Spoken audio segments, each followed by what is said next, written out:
Araw ng Sabado mga bayang classmates, tuloy-tuloy tayo sa ating paglilibang ngayong ika-24 na araw para sa buwan ng Agosto taong 2024. 24-24 mga bayang classmates, at base sa mga hanay ng mga karera na nabuo sa atin ng MMTCI at Philippine Racing Commission Handicappers ay medyo magaang. Medyo magaang kung ikukumpara kahapon araw ng Biyernes mga bayang classmates, na kung saan ay 3-4 balasado po talaga ang naging lineup araw ng Friday. Anyway, harinawa, bawi tayo ngayon. Bawi araw ng Sabado. Bago tayo magpatuloy, nais ko munang i-welcome at pasalamatan ang ating mga bagong classmates, mga bagong subscribers dito sa ating channel. Welcome po at maraming salamat sa inyong pag-subscribe. At harinawa, lagi sana kayong tumutok at tumangkilik upang sa gayon ay meron kayong giya at gabay na mapapagbasihan sa tuwing araw ng paglilibang. Siyempre, pagdating sa takilya, kayo pa rin po ang masusunod kung sino-sino ang inyong isasama sa listahan. Mga bayang classmates, welcome at maraming salamat sa inyong pag-subscribe. Ayusin natin ang ating upo. At tuloy-tuloy na tayo sa ating mga giya. Karera numero 1 para sa start ng winner take all covers races 1 to 7. Siya nga po pala mga bayang classmates, alas 3 ng hapon, 3 o'clock in the afternoon ang pagsisimula ng ating paglilibang. Ito po sa pambungad na puntusan ng winner take all, isang 3-year-old and above maiden race. Ayan na naman, maiden mga bayang classmates. Talasan na lamang po ang inyong pakiramdam at makibalita. Siyempre isama rin ang pagbabasa ng mga pangalan ng tao na nasa hawak ninyong programa. Batid ko na alam nyo na rin po ang ibig sabihin yan. Karera numero 1 base sa track record at performance, unahin ko rito, number 1, Bagsikat din, nasasakyan ni Ayi Tansyoko. Bagamat 1,400 meters ang distansya, tamang bitaw lamang dahil medyo bagito or ang tawag dito, malumanay pamanak mo ang mga kalahok dito mga bayang classmates, dahil bata pa. Tingin ko mababatak din naman ito. Anyway, race number 1, Bagsikat din ang ating unang pamilian. Kung nais isama, idagdag, nariyan lamang po ang number 4 na si Lady Louise, nasasakyan ni O'Neil Cortez. Harinawa, medyo matured na ang kanyang ikilos sa araw na ito sa unang takbuhan. Mga medyo bagito po kasi ito mga bayang classmates. Ang iba rito ay pa-eksakto lamang po sa edad. Naipaliwanag ko na po yan. Race number 1, Bagsikat din, iuna sa listahan. Nais isama, number 4, Lady Louise. Good luck mga bayang classmates. Race number 2 para sa Pick 6 covers races 2 to 7. Grupo ng mga bida. Actually, patibayan na lamang po ito at harinawa, maganda po ang ikilos nilang 5 at harinawa, talagang totoong totoo at makauwi sila sa kanilang mga kwadra mga bayang classmates. Wag naman sana. Anyway, pwede pong lahatin ito mga bayang classmates. Pwedeng all sa race number 2. Total, may mga dalawa single naman po tayo sa mga susunod na takbuhan. Hindi po kagaya kahapon, araw ng Friday, talaga pong napakahigpit ng line-up. Race number 2, pwedeng i-all, bahagyang bahagya. Number 2, Rise Up with Jerry Siego Jr. At number 3, Honey Rider with Kelvin Abobo. Bahagya lamang po, 2 and 3, Rise Up, Honey Rider, pero pwedeng all karera numero 2. Good luck mga bayang classmates. Race number 3 para sa Pick 5, covers races 3 to 7. Ito sobrang baba na neto rito mga bayang classmates. Wala lamang pong abirya, salida lamang. Mapalundag lang ng maganda ito ni J-Fel Paruhinog. Ang kalahok numero 1 na si Electrify, sobrang baba na po niya. Total may recovery naman, 1,400 meters, kayang-kayang makarecover. May angat ng husto ni J-Fel pag alis sa aparato. Puwera, abirya po. Single number 1, Electrify, karera numero 3. Good luck mga bayang classmates. Race number 4. Ito, medyo semi-bida to. Group 6 to 10. Ayan, class 5, group 6 to 10. Ang iba rito, ayaw nang umakyat. Kung ayaw na, pero ang tingin ko ang iba naman dito ay diskarte. diskarte ng connections mga bayang classmates. Anyway, dito tayo, unahin na rin natin ang inaasahan o inaabangan ng karamihan. Una lang po hindi po natin isi-single. Kung nais niyo pong i-single ninyo. Number 1, Crown Jewel na sasakyan ni Apprentice A.R. Ramos. Puwera Aberya lamang po mga bayang classmates. Number 1, Crown Jewel. Huli pong takbo niya parang last July 27, mag-iisang buwan. 1 minute 31.2 ang naitala niya ron base sa aking nasilip na record. Crown Jewel, July 27, 1 minute 31.2. Ayan po, nasigundo siya kay Lucky No, malayo pong nanalo iyon. Tingin ko surprise second ito si Crown Jewel. Tingin ko lagi naman pong laban na ito si Crown Jewel. Tuloy-tuloy na harinawa. Puwera Aberya po, karera numero 4. Ngayon, pangsama ko rito, number 4, Lapping Tiger. Nasa kamay pa po ni Michael De Jesus. Gamay na gamay ito ni Michael. At kaya nitong maparemate rito, makasilat or maka-score ng, sabihin natin, chamba. Hindi, may buenas yan si Michael. Ano po, kung nais mong magdagdag, isama lamang po dyan sa race number 4. Magdagdag po mga bayang classmates. Good luck, ika-4 na takbuhan. Race number 5 tayo mga bayang classmates. Sa karerang ito, lamang base sa record sa akin, unang dalawa, number 4, Polite Bell, nasasakyan nito Per Garganta. At itong number 2, Mr. Brown ni John Sajet de Ocampo. Ito si Mr. Brown, tipong abangers lamang ang diskarte rito. Tipong nag-aabang ng tiyempo mga bayang classmates, tamang pagkakataon. Kaya hindi natin pwedeng babaliwalain ang Mr. Brown na yan. Ano po base sa record pagkakabayo, number 4, Polite Bell, number 2, Mr. Brown. Yung iba po, pakiramdaman na lamang po mga bayang classmates, pwedeng makadihado dyan. Number 9, Prince Ice ni Pau Pau Guse. At ang number 7, galing sa panalo, Dugong Bughaw. Baka naman po mapabayaan sa harapan, humina ang pacing o aire, makakasilat ng dihado. Number 7, Dugong Bughaw. Nasa kamay pa rin po ng hari Jonathan King Flores. Good luck, ika-4 na takbuhan para sa numbers 4, 2, 9, and 7.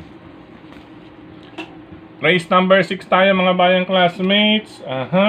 Penultimate race sa karerang ito. Palaisipan, talas ng pakiramdam ang kinakailangan natin. Anyway, ang unang pamilian natin, tambalang numero 1. Tambalang numero 1 mga bayang classmates. Brainchild, Jomer Estorque at Magnum Force with Mark Gonzalez.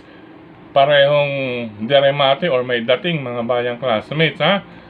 Si Magnum Force, ang post position niya nasa, magkatabi sila. Stall number 2, parehong nasa balya na kaagad pala ito. Ano po? Dahil itong si Magnum Force, mainam po itong magparemate malapit sa tabing balya. Si Brainchild, aalagwa kaagad to para change position kaagad sila. Anyway, unang pamilihan natin karera numero 6, tambalang 1, Brainchild at Magnum Force. Pangalawang pamilihan na rin natin, Question de Labas lamang din po. Question de Labas, number 3, Iris with Lester Fontanilla de Jesus, kasama si Modern Stroke with Kem Malapira. Ito, naalala ko na naman yung sa OTB. Singit ko lang mga bayang classmates. Ito na naman po si Iris.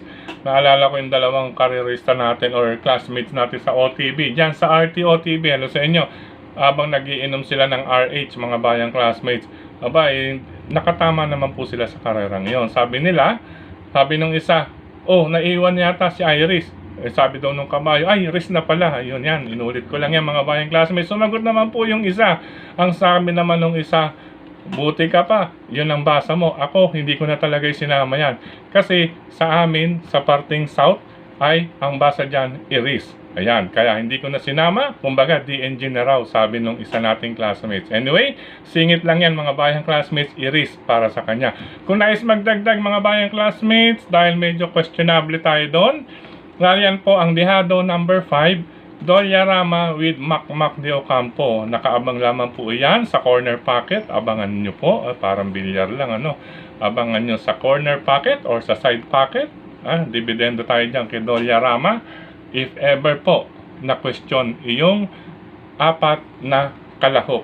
Ano po mga bayang classmates. Ulitin ko, race number 6, Maniguro numbers 1, Tambalang Brainchild, Magnum Force, number 3, Irish at Modern Stroke at ang long shot for the day, number 5, Dolya Rama. Good luck, ika-6 na takbuhan mga bayang classmates. Race number 7, last and final race, ngayong araw ng Sabado, ika-24 na araw para sa buwan ng Agosto, taong 2024. 2424 tayo mga bayang classmates. Ano po, 2 dosena, Agosto. Ayan. Last and final race sa karerang ito. Medyo gumaang po ang laban para sa akin. Sa basa ko, ano po, itong number 4, Full Control with Dan Camanyero. Bitbitan to pag sungaw sa rektahan. Batid naman natin to si Dan Camanyero. Alam mo naman yan, pag magparemate sa batok or sa uluhan na ng kabayo, nakapatong iyan mga bayang classmates. Number 4, Full Control. Siyempre, hindi ko pababayaan or iiwanan ang aking inaabangan. Number 7, My Jopay with Jonathan Vasco Hernandez. Aba na ilagay na kay Uno si My Jopay mga bayang classmates. Ano po gamay niya po iyan. Baka sabihin gamay na kasi kaya naka-score na. Anyway, matibay na para sa akin ang paratingan. Last and final race, number 4, Full Control. At number 7 na si My Jopay. Good luck mga bayang classmates. Sa pagkakataong ito, muli maraming salamat sa inyong pagtutok, pagtangkilik, pagsubaybay. Higit sa lahat po ang pagtitiwala mga bayang classmates. Maraming salamat sa suporta palagi sa atin, Sir Dennis Gonzales, Brother Drasen Padilla, Brother Daniel Oben, mga bayang classmates, ang Kilatis, programa sa bayang karerista. Siyempre, speaking of printing po, JV Go Publishing House, kontakin niya lamang po ninyan, JV Go Publishing House, lalong-lalo na po sa mga usaping resibo, mga posters, or any printing jobs. At sa darating na eleksyon, nandiyan po ang JV Go Publishing House na located sa De Aquino Street, pagitan ng 3rd and 4th Avenues, lungsod ng Caloocan. Pakisabi na lang, dito ninyo po na kuha na magpa-imprenta or magpagawa dyan ng kahit mga nung flyers ngayong darating na eleksyon. Ano po, JV Go Publishing House. Maraming salamat din kay Tukayong Frederick Cabil sa pagbabahagi ng ating giya sa grupo ng mga karerista sa social media. Speaking of social media, maraming salamat sa lahat ng admins at members. Ayan, med-S ng grupo ng karerista sa social media, sa mga nagla-like, nag-heart, nagko-comment, at sa mga nag-share. Yes, may nag-share. Ano po, minsan nasa OTV nga po, gaya ng akin ay kwento noon, ay pinapanood nila per race. Kasi nga po, batid nila per race ang ating senaryo or per senaryo sa bawat race ang ating labanan. Kaya minsan, kahit hindi natin na ibibigay na numero or kabayo, nakakatama sila dahil nagkakaroon sila ng idea kung saan mahirap or kung saan pwedeng may sumilat sa ating giya. Ano po, okay po? Maraming salamat din dito sa YT channel mismo natin, mga nag-comment, mga bayang classmates. Hello and happy racing muli dyan sa Santa Elena, no? Mga bayang karerista dyan sa Santa Elena, lungsod ng Marikina. Siyempre kay Boss Eric, Boss Yul, Boss Totoy, sa Bea Store. Siyempre nandiyan si Brother Rainier C. Maraming salamat din, Brother Rainier C. Ano po sa inyong ibabahagi sa atin. Ano po, hello and happy racing sa mga nag-comment dito sa ating channel last Wednesday and last Friday. Ito kahapon, araw ng Friday. Edgar Barrion. Ayan, ay Manoy, kababayan natin, isang Bicolano, Edgar Barrion. Yes, I'm from Catanduanes. Ano po, is the Happy Island of Catanduanes. Ngayon din, hello and happy racing pa sa mga sumusunod. Maraming salamat. Sir Rolly Baloran, Julio Bayumbong, Esmeraldo Delgado. Maraming salamat. Ngayon din kay Maribel Bangcoro. Yan. Shout out kay na Dunoy Raquel at Raquel family. Ayan, kay Dunoy. Siyempre, kaibigan din natin yan, si Dunoy. Hello sa iyo, Dunoy Raquel Jr. Galing din kay Ma'am Maribel Bangcoro. Hello and happy racing. Thank you rin po kay Sir Armando Agarin. Yan, instant message. Ano po, natapat lamang po tayo mga bayang classmates.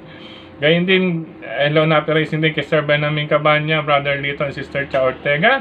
Gayun din kay Brother JJ Ilaw. Ayan, na-instant message din daw siya. Naka-instant message na I tell you pa. Ano po, sayang daw kung hindi nametahan si advocacy. Mas dividendo raw po yung double. Yun po, maraming nag-message sa atin, maraming nag-abang doon dahil mula kay instant message kinabit sa 1.5 advocacy at dun sa I Tell You. Yun nga lang talagang malakas ang dating ni I Tell You. Congratulations sa connections ni I Tell You. Ano po siyempre Maseda Stable, maaasahan yan mga bayang classmates. Hello and happy racing pa sa mga sumusunod kay Brother Louie, ganyan din kay Sir Danilo Osenar. Ayan po kay Ma'am Joy Nicolas. Hello po sa inyo. Ganyan din kay Brother Albert Dacanay, Nilo Lagman. Kay Brother Rudy Reds. Yun nga po pala sa Blooming Street, Santa Cruz, Manila. Ano po ang mga bayang classmates natin dyan sa Barangay 367, Zone 37 kay Kagawad Nins de la Cruz, Kagawad Boyet Figueroa. Ayan, hello sa inyo. Ganyan din sa kabilang barangay, Barangay 366, Zone 37. Siyempre sa Canales family, mga kagawad dyan, chairman. At siyempre sa aking kababata, si Rene Canales. Ayan po, mga bayang classmates. Ganyan din, hello and happy racing pa kay Sir User 7XXXI. Ayan po, itong nakatama daw po kay Mano po dati. Ano po pakilagay na lamang po ang inyong pangalan, sir. Ayan po. Anyway, hanggang dito na lamang mga bayang classmates. Ingat po sa mga riders na katulad ko. Ingat sa kalsada. Sa bawat kurbada, minor, abang lamang po. Siyempre, tingin sa side mirror at pakicheck na rin po ang gulong. Ano po, tag-ulan po tayo mga bayang classmates. Ingatan natin ang gulong at wag pong, ang tawag dito, pumitik or yan. Kung magpatakbo sa may puting tisa, madulas po iyan, puting tisa o dilaw na tisa. Huwag pong pumihit dyan dahil madulas po yan, lalo na kung basa at manipis na po ang inyong gulong. Check din po mga bayang classmates. Sa mga magtutungo sa OTB, hello po sa inyong lahat. RT OTB, Mr. Bonjing OTB, Stanley OTB, Hari ng Yambo OTB, Scratch OTB. At syempre nga po sa Tatsuki OTB, hello sa inyo dyan. Ganyan din sa dating Yoko OTB, sa Kambingan OTB. Siya nga po pala mga bayang classmates sa Barkadahan OTB. Hello po sa inyo lahat dyan, Barkadahan OTB sa Antipolo Street. Ayan po, pag galing kayo ng Hermosa Solis, bago dumating na Riles, kanan po kayo sa Antipolo. Andyan po ang Barkadahan OTB. Malapit na mga bayang classmates. Ayan, August 31, ibig sabihin isang linggo or next Saturday, nandyan na po ang Pinoy Henyo Group. Nandyan syempre kay Brother nandyan si Brother Kagawad Enriquez. Ayan po Paalam pa samantala. I love you all mga bayang classmates.